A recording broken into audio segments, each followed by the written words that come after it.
Hello, and welcome to this week's episode of HodgePodge. My name is Justin Gray. I am the Graying Tech.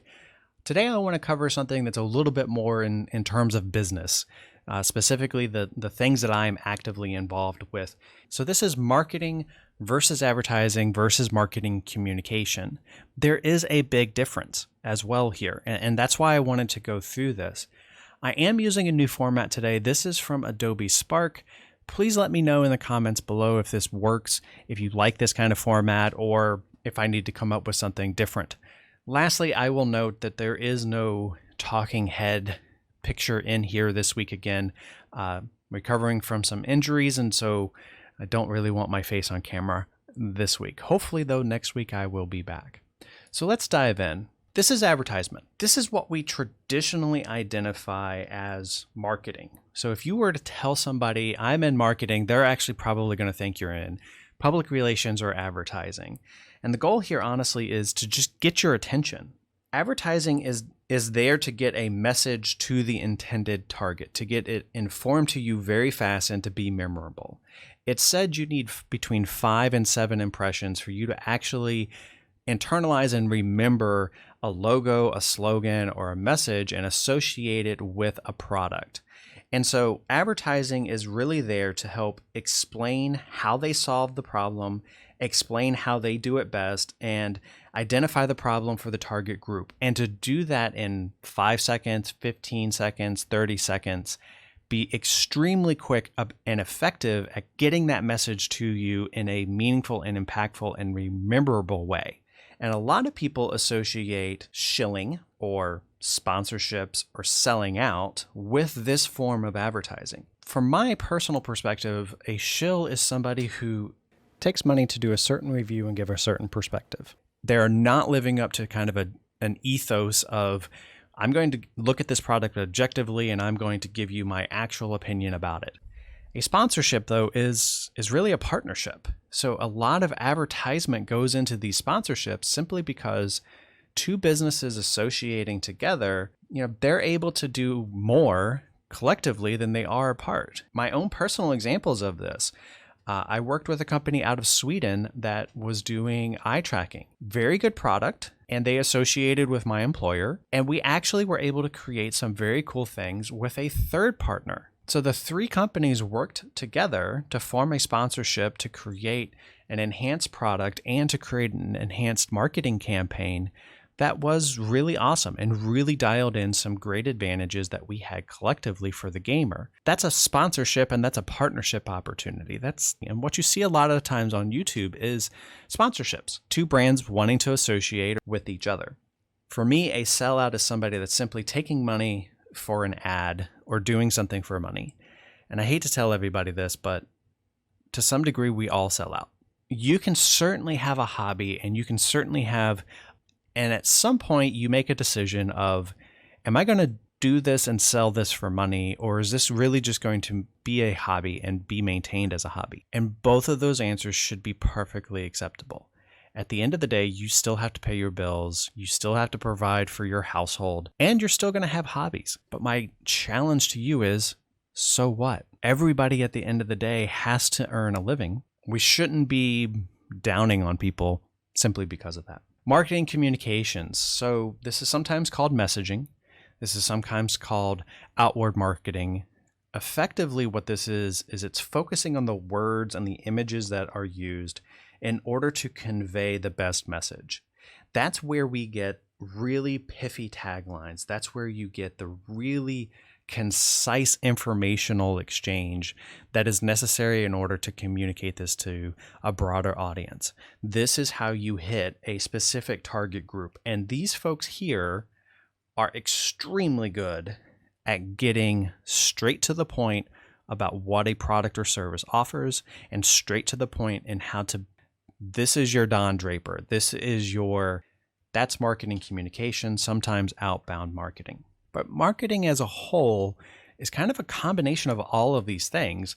It's important for me to try to communicate what exactly marketing is because it's a multifaceted field. There's inbound marketing, which is a lot of what I personally do. I do a lot of analyzing a given problem, analyzing a given set of people and seeing if there's some commonalities there, seeing how we as a company could develop software or a service that can address that specific problem for that specific group of people in a very specific way. Now, the key word I've used the entire time there is specific. Inbound marketing person is narrowing the scope to be able to make sure that the company is focused on something very particular. And that focus on a problem, a solution, and a group of people is how you actually get some of the best products out the door. That's also what you need in order to have effective marketing communication. That's also what you need in order to have effective advertising. When people think of marketing, they in the PC space, they really think of Apple.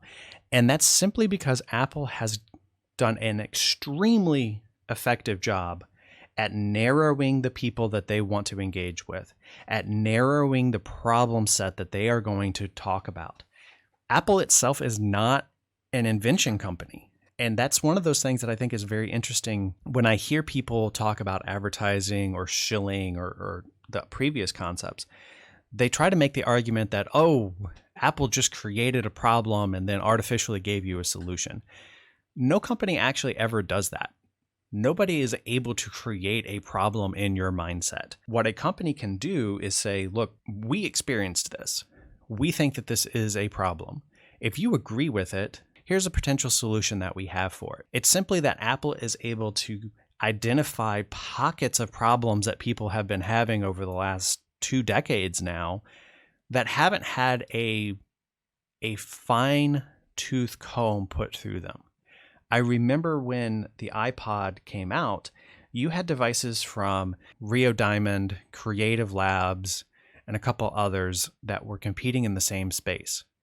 And they did not have a coherent solution to the overall problem that people were getting with digital music. And that was library management, effective software, being able to take your software from your CDs to a device, and ultimately having a good enough overall device that it met the problems that people were facing.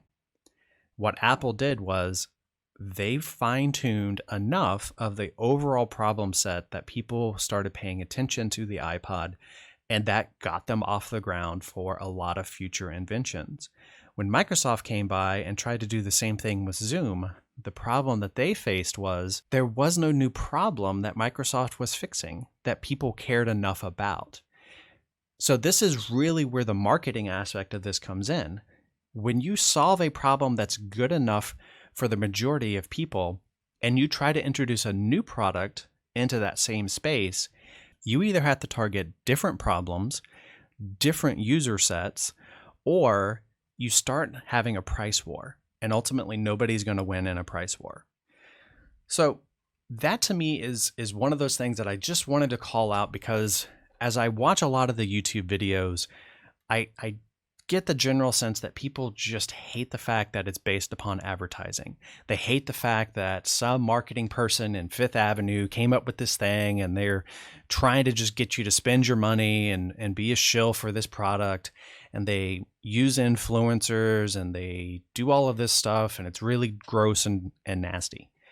The problem here is everything you have ever bought is from an advertisement, a message, and a marketer.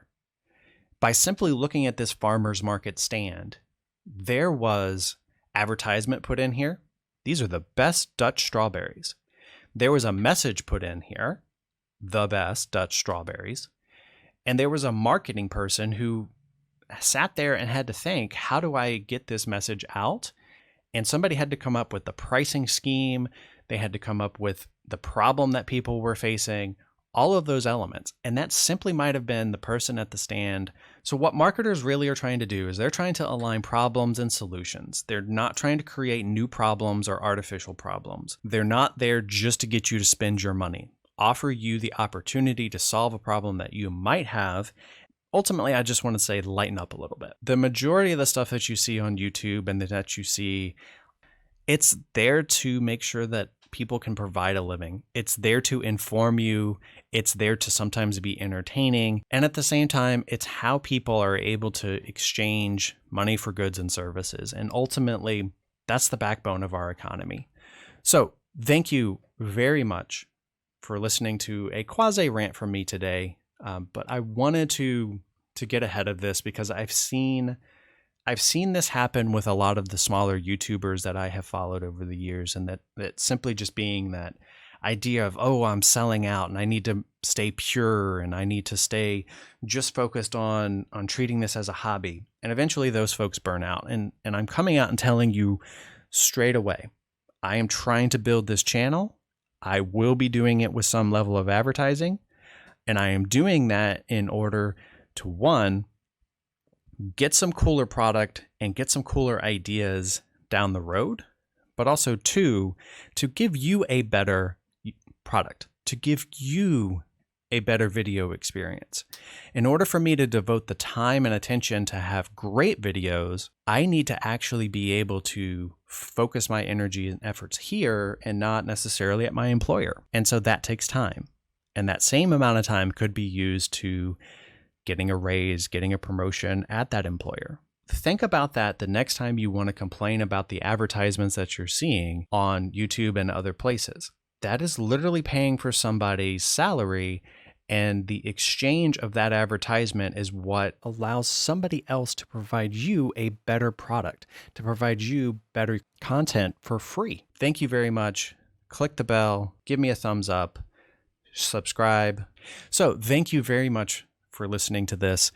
If you like this content, please share it with somebody that you know. Give me a thumbs up, like, subscribe, ring the bell if you want future notifications for when posts go live, and you have a wonderful weekend.